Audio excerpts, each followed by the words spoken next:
กราบสวัสดีครับผมตรวจผลออมสินประจำงวดวันที่ 16 เมษายนก่อนอื่นนั้นกระผมขอรบกวนเมตตากดไลค์กดติดตามเพื่อเป็นกำลังใจและท่านนั้นจะได้ไม่พลาดผลหวยออมสินทุกงวดกับรวมสาระชาแนลเลยครับผลหวยออมสินผลสลากออมสินพิเศษประจำงวดวันที่ 16 เมษายนรางวัลที่ 1 ออกครั้งที่ 1 เลขที่ออก568 6653 568 6653ออกครั้งที่ 2 เลขที่ออก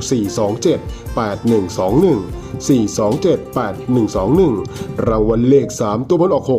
653 653เลข2ตัวล่างออก21 21ขอทุกท่านโชคดีมีชัยถูกผลหวยออมสินกันทั่วหน้านะครับ